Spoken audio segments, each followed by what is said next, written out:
Correct. This case was very similar to the Burnett case in Next. It all began when John Moore visited the UCLA Medical Center on October the 5th of 1976. After he was diagnosed with hairy cell leukemia, Dr. David Goldie, who was a physician and cancer researcher at the time, took samples from Moore to confirm the diagnosis. Moore had signed a consent form authorizing the hospital to dispose of any tissue. He was then practiced a splenectomy by surgeons at the UCLA Medical Center. Moore then returned to normal very quickly, and further examination of his spleen led Goldie to discover that Moore's blood cells produced protein that stimulated the growth of white blood cells, the type of cells that helps protect the body from infections. Moore then moved to Seattle, Washington, and kept returning to the UCLA Medical Center for follow-ups with Dr. Goldie from 1976 until 1983. Soon, Moore discovered that Goldie had patented his cells and naming himself, along with his research assistant, the inventors of this cell line. After learning of this patent, Moore filed a lawsuit against UCLA Medical Center.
A real-life example.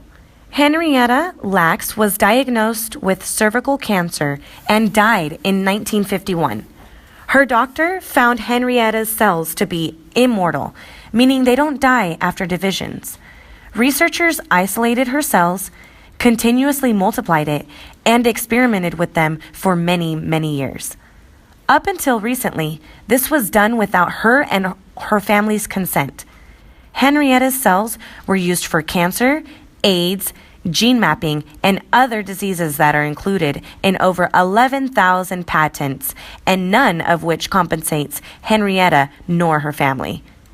An interesting fact, her cells were the first ever mass-produced, upwards to near 20 tons of her cells.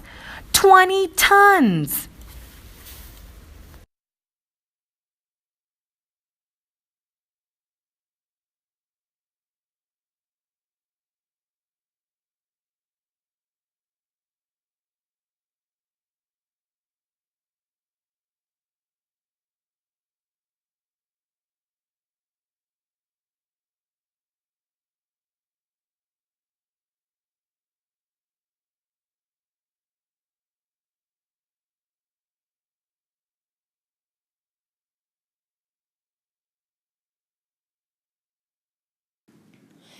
The judge sided with the university because Mr. Burnett signed all the papers or documents that gave the right to doctors to get his cells.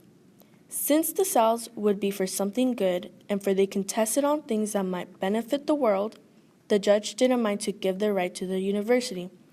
This is an example of eminent domain, which means the right of a government or its agent to expropriate private property for public use, with payment of compensation. Also, the attorney from the university basically asked questions that would twist Mr. Burnett's story. With this, Burnett was confused and didn't know how to interpret his facts. Since the state can do an eminent domain, Mr. Burnett was going to lose because of this law. The key to this case is eminent domain, which is the Fifth Amendment of the U.S. Constitution. It allowed the university to continue experimenting on the Burnett cells because it was public service and the ownership of his cells were a non-issue since his cells were considered a waste material. Now Amos here will explain the impact of this ruling.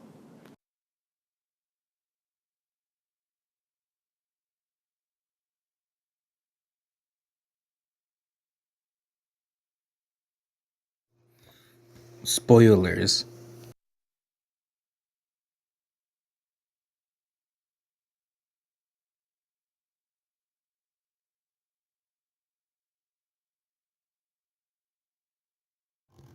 Now imagine if Dog the Bounty Hunter just burst into your house and claimed that you stole your own cells.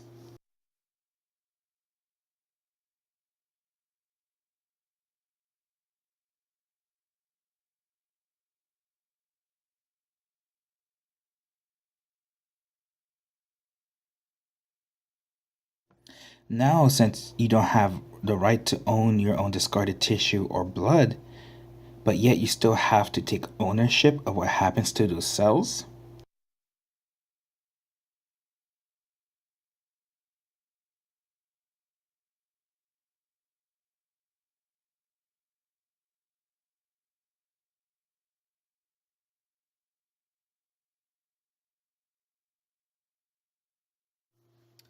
But even then, we have to ask, is this fair or just? Is eminent domain a sound and logical legal process?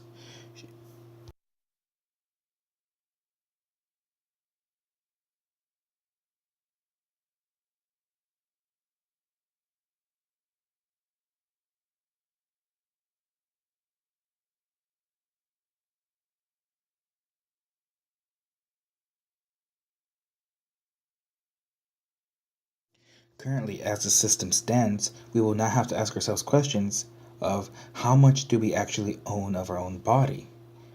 And with that in mind, how far should we take it?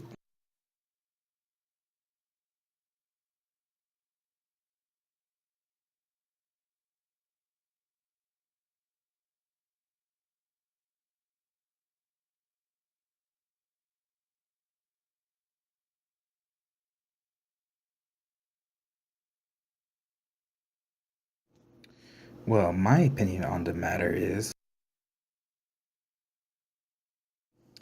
why, yes, of course I do have an opinion. I believe we should let Big Brother handle everything.